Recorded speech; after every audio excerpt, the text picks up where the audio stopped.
it's Mrs. McKelvey back again with the next part of the story of Dr. Dolittle. But before we get to our chapter for today, I want to show you the shark poem that I wrote. Remember yesterday I challenged you to write your own acrostic poem about one of the types of sharks? Well, I got online and did some research about goblin sharks because I thought they sounded really cool. And this is the poem that I wrote about goblin sharks. Slicing through the water, the goblin shark searches for prey. Having a squid in its sights, it sticks its jaw 3 inches out of its mouth to grab it. A Japanese mythical creature is where it gets its name. Rarely seen, they are most often spotted off of the coast of Japan. Keeping to themselves, these pink-skinned sharks sluggishly swim in deep waters. And that was my poem about the goblin shark. I would love to see the poems that some of you came up with. If you check the notes for this video, you'll see my email address where you can send your shark poems if you would like to. And I'd love to see the poems that you wrote. Well, let's get to our story to see what is happening with Dr. Dolittle and his friends. This chapter is called Tutu the Listener. Do you remember what kind of animal Tutu is? Tutu is an owl, that's right. Having thanked the sharks again for their kindness, the doctor and his pets set off once more on their journey home in the swift ship with the 3 red sails. As they moved out into the open sea, the animals all went downstairs to see what their new boat was like inside. Do you remember where that boat came from? That's right, it had been the pirate's boat. While the doctor leaned on the rail at the back of the ship with a pipe in his mouth, watching the Canary Islands fade away in the blue dusk of the evening. While he was standing there wondering how the monkeys were getting along and what his garden would look like when he got back to Puddleby, Dab came tumbling up the stairs, all smiles and full of news. "Doctor," she cried, "this ship of the pirates is simply beautiful, absolutely. The beds downstairs are made of primrose silk with hundreds of big pillows and cushions. There are thick, soft carpets on the floors.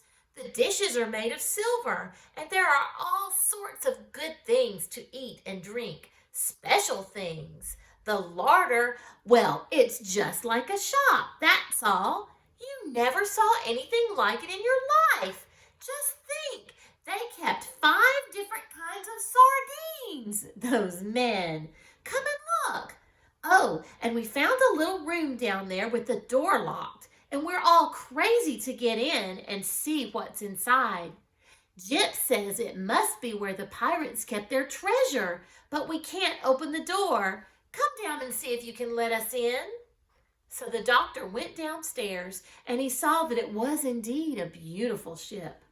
He found the animals gathered round a little door, all talking at once, trying to guess what was inside.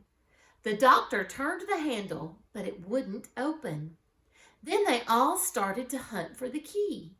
They looked under the mat. They looked under all the carpets. They looked in all the cupboards and the drawers and the lockers, in the big chests, in the ship's dining room. They looked everywhere. While they were doing this, they discovered a lot of new and wonderful things that the pirates must have stolen from other ships.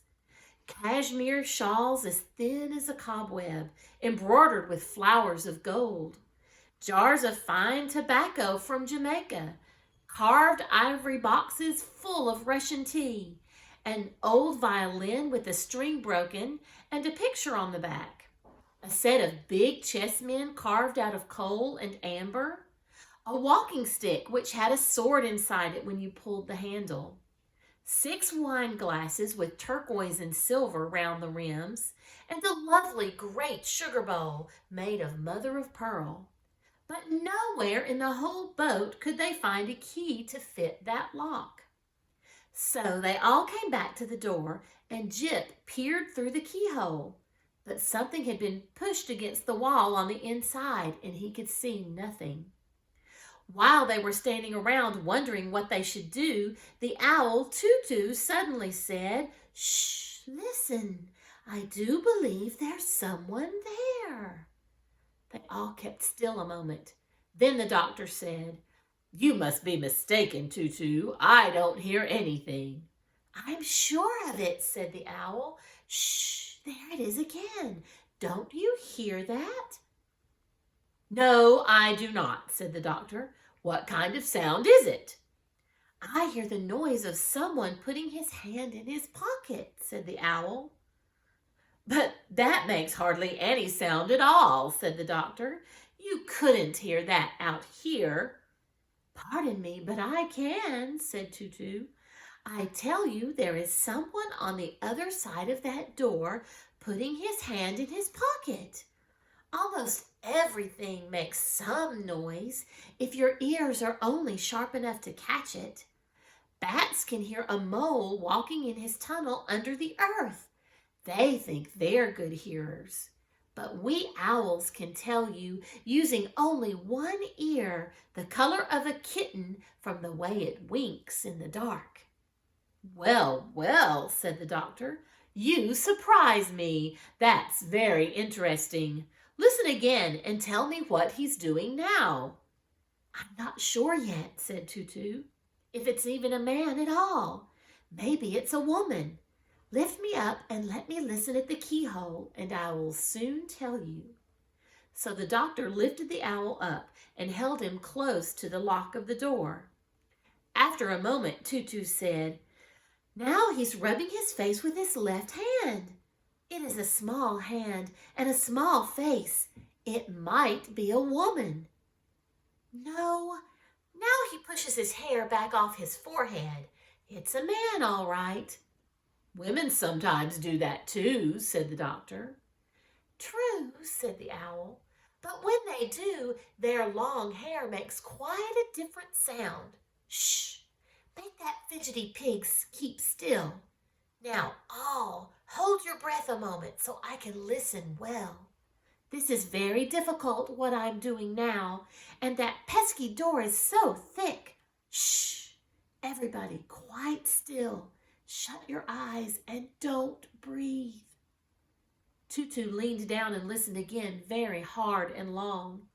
At last he looked up into the doctor's face and said, "The man in there is unhappy. He weeps. He's taken care not to blubber or sniffle, lest we should find out that he is crying. But I heard quite distinctly the sound of a tear falling on his sleeve." "How do you know it wasn't a drop of water falling off the ceiling onto him?" asked Gub Gub. "Pshaw! Such ignorance," sniffed Tutu. "A drop of water falling off the ceiling would have made 10 times as much noise." "Well," said the doctor, "if the poor fellow is unhappy, we've got to get in and see what's the matter with him. Find me an axe and I'll chop the door down." And that's the end of that chapter. So Tutu the owl was a really good listener and could hear lots of different things very, very well. And that's what I want you to do with your thinking for today. I found out recently that the National Park Service, which it is almost in the month of April, National Park Week. And our National Park Service has created a sound gallery. So you can go to the website nps.gov and you can look up their sound gallery. And on it, you can play all sorts of sounds. Some of them are animal sounds like different birds. Some of them are coyote sounds. Some of them are other types of animal sounds. I even found out that there's something called singing sand on this sound gallery. And I didn't know such a thing existed. But now that I listened on nps.gov, I found out what singing sand sounds like. So that is your challenge for today. See if you can get on a computer, or it will even work on a phone or a tablet. Go to nps.gov and look for their sound gallery.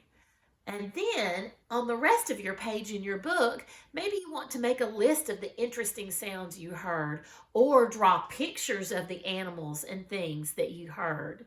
So I hope you have a great time listening to all these really cool sounds. Well, that's it for today. I'll see you next time. Bye-bye.